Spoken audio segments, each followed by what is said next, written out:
Notre invité ce matin, Philippe de Villiers, bonjour. Bonjour. Le moment est venu de dire ce que j'ai vu. Édition Albin Michel, c'est le livre que vous sortez. C'est votre première intervention radio-télé. On a beaucoup de choses à dire, parce qu'il y a beaucoup de choses dans ce livre. Vous savez ce que nous allons faire? Je vais lire la 4e de couverture. J'ai été un homme politique. Je ne le suis plus. Ma parole est libre. Je suis entré en politique par effraction et j'en suis sorti avec le dégoût. Le désastre ne peut plus être maquillé. Partout monte chez les Français le sentiment de dépossession. Nous sommes entrés dans le temps où l'imposture n'a plus ni ressources ni réserve. La classe politique va connaître le chaos. Il n'y a plus ni précaution à prendre, ni personne à ménager. Il faut que les Français sachent, en conscience, j'ai jugé que le moment était venu de dire ce que j'ai vu. Dégoût de la politique? Oui, dégoût et surtout souffrance. En fait, moi j'ai quitté la vie politique il y a 6 ans. J'ai regardé, j'ai observé, j'ai écouté, j'ai entendu. Et je veux pas que mon pays meure. Et c'est pour ça que j'ai écrit ce livre. Je me suis dit, il faut que je raconte aux Français, notamment aux jeunes générations, pour en faire des dissidents, comment ils ont abattu les murs porteurs. Et vous pensez qu'aujourd'hui, la France est en danger? Oui, elle est en très grand danger. Elle est, je dirais, elle est en train de mourir parce qu'elle s'effondre de l'intérieur. Elle devient une société multiculturelle. On apprend à l'école à haïr la France, à ne plus l'aimer, en tout cas on ne la connaît plus, et elle est submergée de l'extérieur puisque nous sommes à la veille d'une véritable invasion migratoire. Et en fait, ce que j'ai vu pendant 30 ans, enfin depuis les années 68, ce que j'ai vu, c'est derrière les mensonges et la haute trahison, s'organiser une conjonction inouïe entre l'intérêt et l'idéologie. Ceux qui, par intérêt, au service des firmes nationales, ont voulu un marché planétaire et ont voulu abattre les frontières, les nations, les souverainetés, et ceux qui, par idéologie, accompagnaient les premiers, les libéraux, les seconds c'était les libertaires, qui voulaient un homme nomade, désaffilié, désinstitué, désexué, sans patrie charnelle, déraciné. Alors, on va plonger dans votre livre, Philippe de Villiers, mais j'ai envie de vous poser une question. Pourquoi ne pas avoir dit ce que vous écrivez aujourd'hui? Pourquoi ne pas l'avoir dit lorsque vous étiez en politique? Franchement. En réalité, si vous m'aviez écouté à ce moment-là... Oui, c'est ce que vous disiez, oui, mais vous ne parliez pas de trahison, vous ne parliez pas de mensonges, vous participiez à ces trahisons, à ces mensonges. Alors, il y a eu 2 périodes dans ma vie politique. La première, quand j'étais secrétaire d'État de Jacques Chirac, pendant quelques temps, j'ai accompagné le mouvement. Oui. Donc quand j'étais à l'ENA, j'étais dans la couveuse à tête d'œuf. Je vais vous parler de l'ENA parce que voilà, c'est savoureux. Après, la fabrique à esprit faux, à décerveler les esprits libres, etc. Et il y a eu Maastricht. Oui. Et là, c'est la rupture. Et la rupture. Et à partir de ce moment-là, je suis plus tout à fait dedans. C'est-à-dire qu'en fait, je regarde le système maastrichtien, le système mondialiste qui brise les attachements vitaux des gens, et je me dis, ils sont en train de conduire la France à l'abîme. Et je crie des livres, et j'écris un livre sur les mosquées de Roissy. Je ne pourrais plus le publier aujourd'hui. Je pourrais plus. Vous pensez? Mais bien sûr, aujourd'hui on est dans la cage aux phobes, les homophobes, islamophobes, xénophobes. Regardez la pauvre Morano, etc. Pour alors, un mot. Qu'est-ce que vous pensez des propos de Nadine Morano? Ce que je pense, c'est que c'est absurde, c'est ridicule. On voit bien ce qu'elle a voulu dire. Elle a cité... Vous diriez la même chose? Est-ce que vous diriez la même chose? Pour moi, la nation française, elle est multiethnique, mais elle est uniculturelle. C'est une civilisation. Vous savez... Est-ce que vous diriez la France est un pays de race blanche? Vous le diriez ou pas? La France, à l'origine, est un pays de race blanche. À l'origine, les races? Mais nos ancêtres, les Gaulois, on disait à l'école. Mais aujourd'hui, la France n'est pas un pays de race blanche. Aujourd'hui, la France, elle est multiethnique, mais elle est uniculturelle. Vous savez, Valéry disait « J'appelle européenne toute terre qui a été successivement romanisée, christianisée et soumise à l'esprit et aux disciplines des Grecs. » Et donc, en fait, la France est grande, la Martinique a été française avant la Corse, donc la question n'est pas là. Mais c'est pas ce qu'a voulu dire Morano. Et si on lui tombe dessus aujourd'hui, on voit bien, vous savez pourquoi? C'est parce qu'il y a une préférence musulmane. En fait, vous pensez qu'en France, il y a une préférence musulmane? Je pense, regardez ce qui se passe, l'accueil des migrants. En fait, on est en train de fabriquer un Kosovo islamique. Les chiffres sont... Quand moi je disais, il y a 10 ans, attention, on va islamiser la France, et vous savez, là où est l'islam, il est conquérant. On disait, mais non, c'est pas vrai, de toute façon, vous mentez, les chiffres, il y en a même pas 500 000, etc. Aujourd'hui, ils annoncent 6 millions. Boubacar, il annonce 6 millions. Alors on va où comme ça? On va à 15 millions, et vous avez vu le différentiel démographique, et on entend la Merkel qui dit quoi? Elle dit, nous, on manque de monde. Vous savez qu'il y a des primes en Allemagne pour faire venir les migrants. Alors ils arrivent en Allemagne, puis quand ils n'ont plus de boulot en Allemagne, ils viennent chez nous. Mais c'est absurde tout ça. Et tout ce que j'ai dit, moi, pendant des années et des années, oui, Monsieur Bourdin, j'ai dit, attention, vous êtes en train d'abattre les murs porteurs, le caractère sacré de la vie, la filiation comme repère, la nation comme héritage, la frontière comme ancrage, le rêve français comme une fenêtre sur le monde. N'abattez pas les murs porteurs. Vous soutenez Morano? Je soutiens tous les gens qui sont victimes d'un système. Vous soutenez Morano? Mais bien sûr, je la soutiens. Morano, je la soutiens. Je sais ce qu'elle a voulu dire, Morano. Elle n'a pas voulu dire qu'elle était raciste. Alors, attendez. Oui. Mais qu'est-ce qu'il faut dire? Que la France est un pays de race noire? Attendez, vous êtes blanc. Hein? Vous êtes blanc. Pour moi, il n'y a pas de race. Non, mais attendez, d'accord, mais on est bien d'accord. Bien sûr, mais attendez, la race humaine, il n'y a qu'une race. Mais dans le préambule de 1946, oui. D'ailleurs, Sarkozy faisait allusion récemment. Oui. On parle de race. Le général de Gaulle. Vous savez, moi j'ai eu une conversation avec Alain Perfit, où il me citait le passage de son livre. C'était de Gaulle. Où De Gaulle dit la France est un pays à dominante de race blanche avec d'autres races certes, mais qui doit rester dans la fibre gauloise, etc. Donc on est en train, on voit bien pourquoi il y a cette polémique. On voit bien pourquoi il y a cette polémique. C'est parce qu'en fait nos élites mondialisées, elles ont fait un trait sur la France au sens de la civilisation, en fait de la civilisation chrétienne. En fait, c'est la christianophobie. Il ne faut pas oublier qu'en France aujourd'hui, Jean-Jacques Bourdin, la christianophobie est une opinion, on a le droit de profaner la croix du Christ, mais par contre, l'islamophobie est un délit. C'est-à-dire que si moi je dis quelque chose sur l'islam, là, avec vous, dans quelques instants, eh bien je risque la prison. Philippe de Villiers, vous écrivez dans votre livre, on a voulu faire croire aux Français qu'ils gardaient de la dernière guerre au fond d'eux-mêmes un relent de racisme intolérable. Hier, ils ont persécuté les Juifs, aujourd'hui ils traquent les immigrés. Que voulez-vous dire? Ce que je veux dire, c'est ce que vous venez de dire. Ce que m'a dit un jour François Mitterrand. Qu'est-ce que je raconte dans mon livre? François Mitterrand m'a dit à Florence... Vous avez d'ailleurs une certaine affection pour François Mitterrand à travers votre livre. Vous racontez ses rencontres à Florence, vous l'avez accompagné. C'est vrai que c'était un esprit brillant intellectuellement, et une certaine affection. De l'empathie pour Machiavel. De l'empathie. Non mais un jour il m'a dit... Oui, qu'est-ce qu'il vous a dit? Il m'a dit, mais très franchement et en confidence... Oui. Et c'est pour ça que j'ai attendu longtemps avant de le publier. Oui, c'est vrai, la gauche a besoin d'un lumpen prolétariat de substitution. C'est le peuple immigré.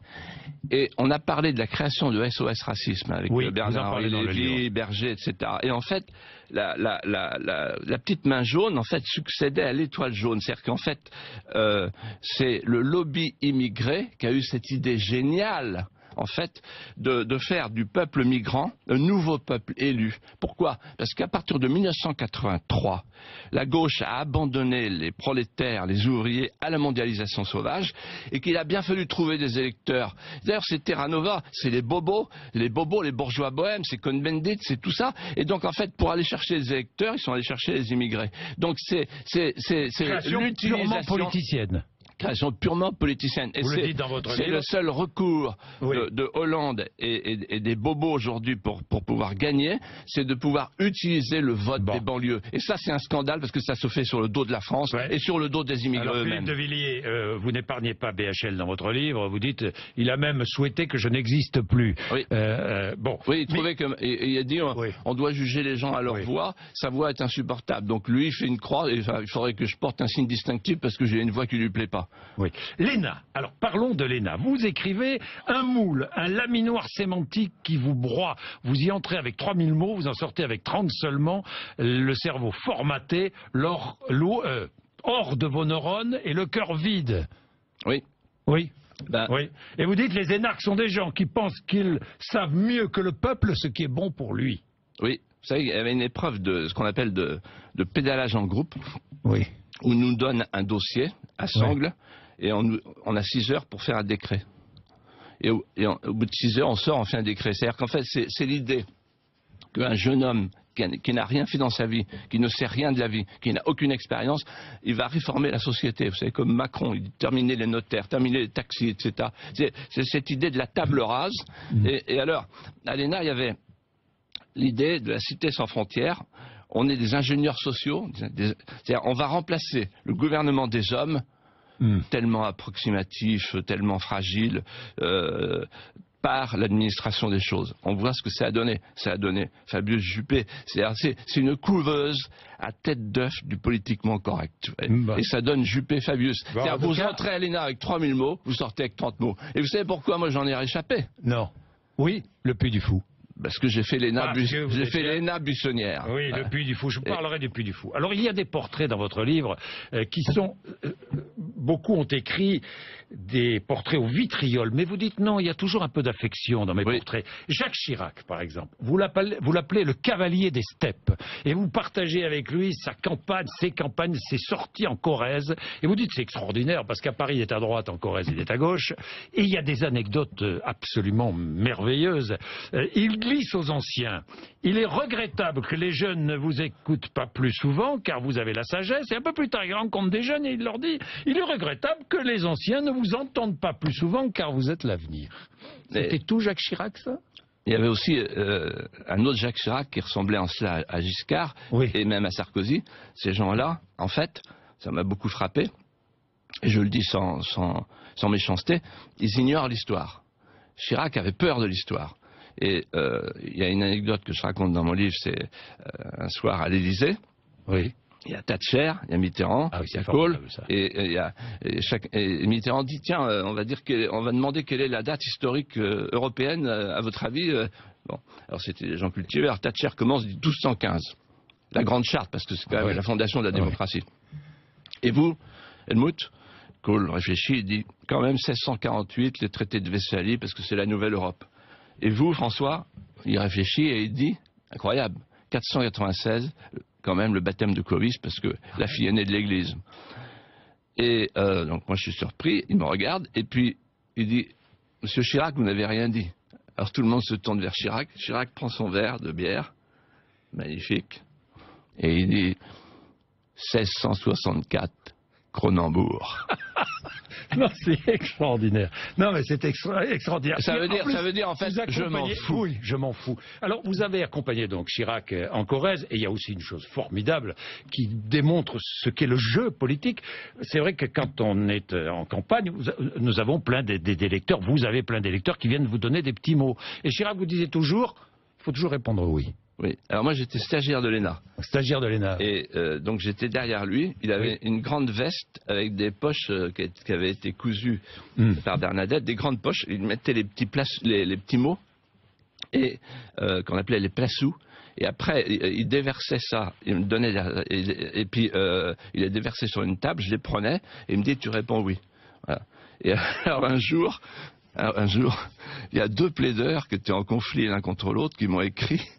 qui ont écrit à Chirac. Et j'ai répondu pour Chirac, vous avez raison, vous avez raison. Et les deux plaideurs se sont rencontrés sur le marché à Tulé. Bon. Et tout le monde avait raison. Alors, avant de parler de vos engagements, vite fait, parce que le temps presse, c'est passionnant, portrait de Giscard que vous surnommez le Colin froid, de Nicolas Sarkozy. Nicolas Sarkozy, vous l'avez appelé le lapin-tambour à une époque. Vous dites de Nicolas Sarkozy... Lapin-tambour Duracell. Oui, Duracell. Il est dans l'instant, et c'est l'instant qui change. Il est américain, du Parti républicain, citoyen du monde. Oui. Oui. Et Qatari. Oui. Et ah oui, Qatari, parce que vous insistez sur ses liens avec le Qatar. Il est fasciné par le Qatar. Oui, il est fasciné, comme d'ailleurs la classe politique française, parce qu'en ce moment, ce qui se passe, vous avez vu que l'ennemi numéro un pour tous les Occidentaux, pour les Russes, pour les Américains, l'ennemi numéro un, c'est clair, c'est l'État islamique. Oui. Bon, eh bien, pour la France, l'ennemi numéro un, il suffit de lire Le Monde hier avec la procédure crime contre l'humanité, c'est Assad. Alors, on se dit, mais c'est pas possible. Si Assad, c'est Assad. Alors, personne ne nous donne d'explication. Tout le monde dit Assad, le dictateur, etc. Alors, on se dit, attends, on va refaire la tiré sur son peuple, quand même. Qui a utilisé l'arme chimique, quand même. Et donc, on se dit, voilà, c'est comme en Libye, Kadhafi, c'est comme Hussein, en Irak, etc. Donc, on rebelote, ok? D'accord, l'expérience ne nous sert à rien. Mais en réalité, vous voulez que je vous dise, la classe politique française, la diplomatie française, elle est soumise, elle obéit à des consignes et à des contrats, à des consignes américaines, parce que nous sommes sous clé américaine.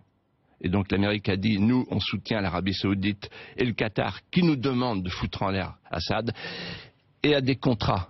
La classe politique française, elle fait attention à l'Arabie Saoudite et au Qatar. Parce que la dette française, c'est l'Arabie Saoudite.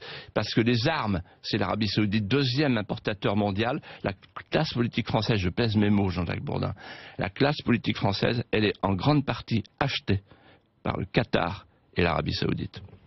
Philippe de Villiers, un mot de François Hollande. Vous êtes anctiliste comme lui.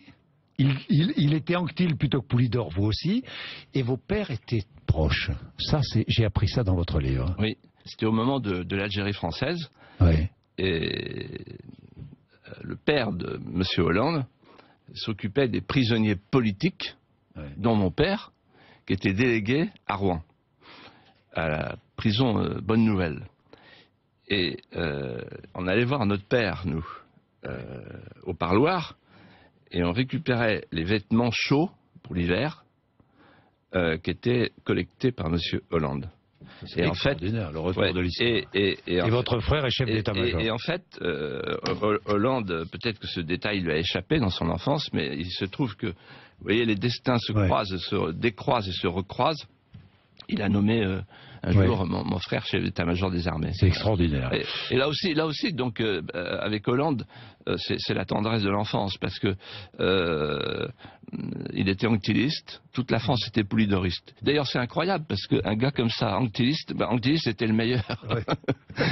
et lui, mon père, vous savez ce qu'il me disait quand j'étais petit, il dit, alors t'es encore second. Je dis, alors, c'est quand même pas mal, second. Il dit, oui, t'es comme Poulidor. Et la grande phrase de Poulidor, c'était « J'ai fait le maximum ». Philippe de Villiers, j'ai 3-4 questions, des réponses courtes, si vous pouvez. Vos combats, vos engagements contre le TAFTA, ce traité entre l'Europe et l'Amérique. Pourquoi, en quelques mots? Parce que ce traité fait tomber toutes les frontières, toutes les douanes entre l'Europe, l'Union européenne et le marché américain.